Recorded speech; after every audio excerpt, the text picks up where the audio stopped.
Dalam bahasa Alkitabnya dalam Yesaya pasal 14 ayat 12 dikatakan apa? Putra fajar.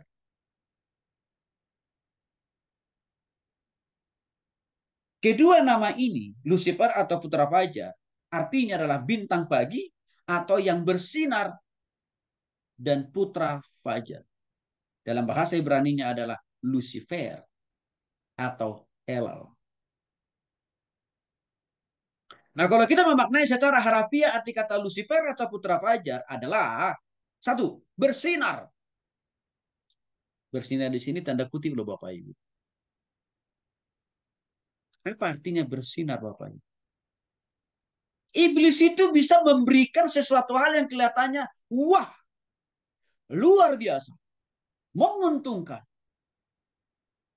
Tapi jangan lupa, itu hanya untuk mengelabui kita supaya kita percaya lalu akhirnya kita meninggalkan Tuhan dan mempertuhankan Lucifer atau iblis. Bersinar. Kita yang kedua daripada Lucifer atau putra fajar adalah pembual. Pembual itu artinya apa? Orang yang suka ngomong gede kan? Orang yang suka pamer. Membual.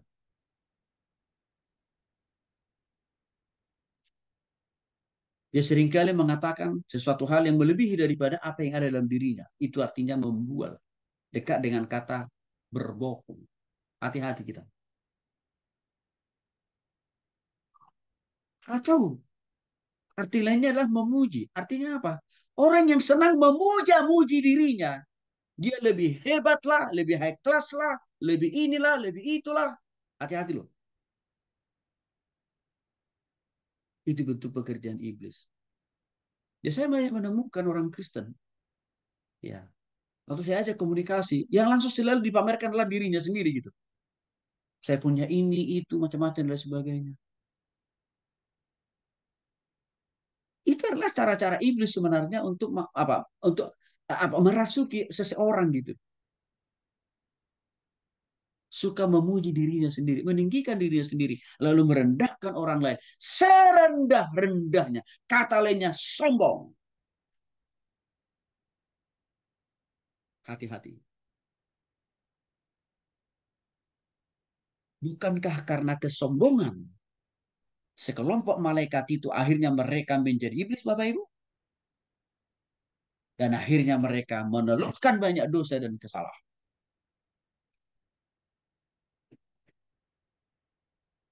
Kesombongan ini tidak hanya terlihat dari kata-kata yang keluar dari mulut kita, tapi kesombongan itu bisa juga tidak terlihat. Tapi pada dasarnya kita itu sombong. Ukurannya dari mana? Dari hati. Memang kesombongan di hati dan pikiran manusia tidak bisa lihat kecuali kalau sudah dikomunikasikan. Tapi sudah barang tentu Tuhan maha melihat. Maka untuk itu kita harus jaga hati pikiran kita. Jangan sampai ada satu titik kesombongan dalam bentuk apapun. Di dalam hati, pikiran, perasaan kita. Dan juga dalam tindakan kita. Kalau sampai itu terjadi, maka Lucifer, simbolis, sedang bekerja dalam diri kita. Hati-hati.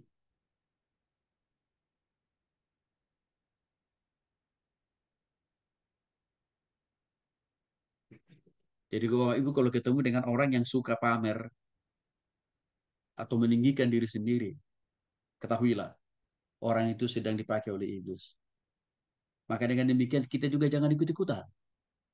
Dipakai oleh iblis dengan cara apa? Berlomba-lomba untuk menyombongkan dengan apa yang kita punya. Gak usah lah.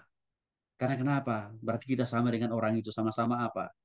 Dikuasai oleh iblis kan gitu Bapak Ibu ya.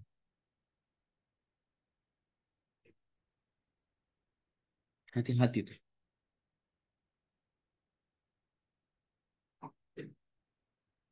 Karena segala sesuatu yang ada dalam hidup kita ini bukan karena upaya usaha kita, bukan karena Tuhan aja kok.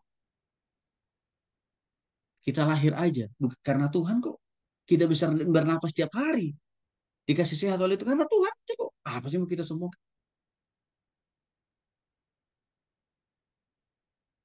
Bapak Ibu dikasih oleh Tuhan Yesus Kristus. Semua yang Tuhan taruh dalam diri kita hanya titipan aja kok. yang satu saat itu bisa Tuhan pindahkan ke orang lain. Bisa lebih cepat Tuhan pindahkan dari kita. Jadi untuk itu nggak perlu kita harus mengambil sifat karakter iblis yaitu apa? Suka memuji diri sendiri. Ya, ini penting. Bapak Ibu, bagi saya sekolah, kuliah, ya bukan untuk kesombongan. Tapi cuma satu saja Tuhan, lewat pengetahuan, lewat ilmu yang Tuhan kasih, supaya saya bisa makin maksimal ke Tuhan. Mengajar banyak orang, menolong banyak orang, membimbing banyak orang. Cuman itu aja Tuhan. Maka saya berharap Bapak Ibu itu juga yang harus ada dalam hati dan pikiran kita. Waktu kita ditambahkan oleh Tuhan satu berkat,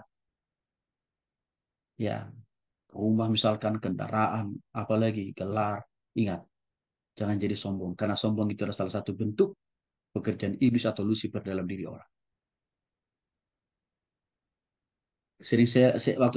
Waktu saya pernah ketemu beberapa teman-teman sesama hamba Tuhan, gampang saya melihatnya. Ya, ini orang ini sedang dikuasai oleh iblis atau roh kudus gitu. Gampang. Kalau nilai sudah meninggikan, wah jemaah saya sekian juta lah. Ya, gereja saya di sini, cabang saya di sini. Oh, udah, sudah. Iblis sedang bekerja dalam diri orang ini. Hati-hati loh Bapak Ibu. Sebagai pengusaha juga hati-hati ya. Jangan sampai iblis menunggangi kita. Yang keempat, si iblis itu juga dipanggil dengan sebutan si jahat. Dijelaskan dalam Yohanes pasal 17 ayat 15 dan juga 1 Yohanes 5 ayat yang ke-9 Bapak. Di dalam kedua ayat ini setan dijelaskan atau digambarkan sebagai pribadi yang amat dan sangat jahat Bapak Ibu. Dalam bahasa Yunani-nya adalah ponros. Artinya jahat, buruk, hina, tidak berharga, ganas, dan merosot. Apakah tindakan, apakah perilaku setan ini ada dalam kehidupan manusia di zaman ini? Oh iya.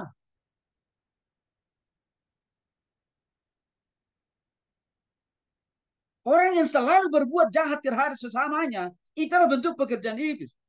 Orang yang selalu memburuk-burukkan, menjelek-jelekkan orang lain, itu adalah bentuk konkret perbuatan dan pekerjaan daripada iblis.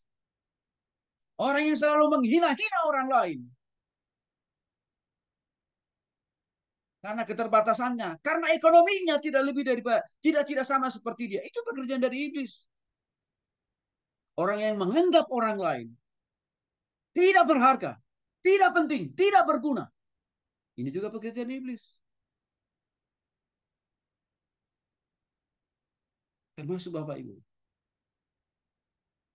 Orang yang selalu berbuat ganas. Apa artinya ganas? Berbuat yang tidak baik terhadap orang lain. Itu bentuk pekerjaan iblis. Dan juga merosot. Merosot itu artinya Bapak Ibu menghancurkan kan, menjatuhkan orang kan. Yang mana hari-hari ini orang berlomba-lomba untuk saling menjatuhkan satu dengan yang lain.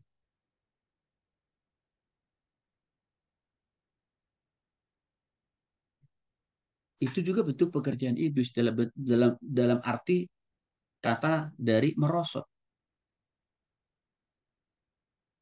Dalam Yohanes pasal 17 ayat 15, iblis diterjemahkan sebagai yang jahat Bapak Ibu. Dan juga di dalam 1 Yohanes 5 ayat 9 tadi. Dia aktor intelektual dari segala kebohongan. Dia aktor intelektual dari segala kejahatan apapun. Jadi artinya Bapak Ibu, setan itu, iblis itu, tidak ada henti-hentinya bagi dia. Dia secara pro dan aktif memakai manusia atau memperalat manusia menjadi kaki tangannya dalam melakukan apa yang ada di hati, pikiran, perasaannya iblis itu sendiri. Maka di zaman sekarang ini, setan aktif, Bapak Ibu. Si iblis super aktif. Sama. Menghancurkan sesama manusia dan dunia ini. Termasuk juga apa? Menyebarkan berbagai sakit penyakit.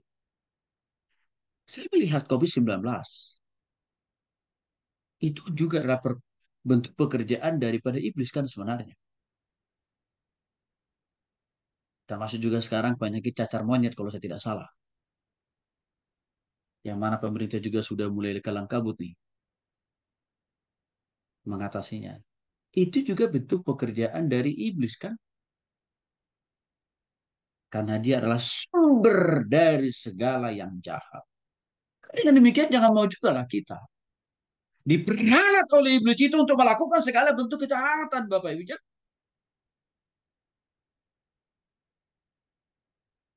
Maka untuk itulah kita perlu hidup dipimpin oleh Roh Kudus. Perlu Bapak Ibu, ini penting. Jadi kalau kita lihat jemaat orang ya, jemaat pendeta lain lebih banyak dari kita, nggak usah pusing, nggak usah lah kita berpikir gimana caranya ya supaya jemaatnya itu pindah ke gereja saya. Itu namanya kita memakai pikiran dari si jahat, Bapak. Lakukan saja apa yang Tuhan percayakan untuk Bapak Ibu lakukan. Lakukan dengan setia. Saya yakin banget dengan kata firman Tuhan. Yang kau setia dengan perkara kecil, Tuhan pasti akan memberkatimu dengan perkara besar. Artinya apa? Kalau Tuhan kirim kita satu jiwa, sungguh-sungguh satu jiwa ini kita injili, kita muridkan, kita gembalakan, maka Tuhan bisa menambahkan dari satu jiwa ini menjadi dua, tiga, empat, lima, enam, puluhan, ratusan, ribuan, juta. Saya selalu pegang prinsip itu dari dulu. Sama bagi Bapak Ibu profesional dan pengusaha.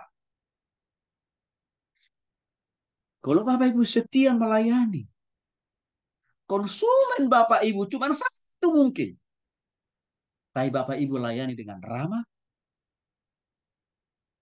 maka keramahan Bapak Ibu dalam melayani konsumen Bapak Ibu yang harus cuma satu orang tadi, itu dilihat oleh Tuhan.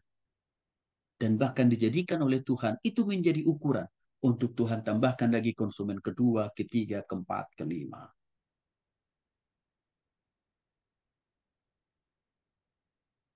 Jadi kita nggak usah sibuk memakai pikiran iblis supaya kita lebih dari orang lain atau supaya kita bisa mengalahkan orang lain. Nggak usah. Mari kita sibuk memakai pikiran Tuhan.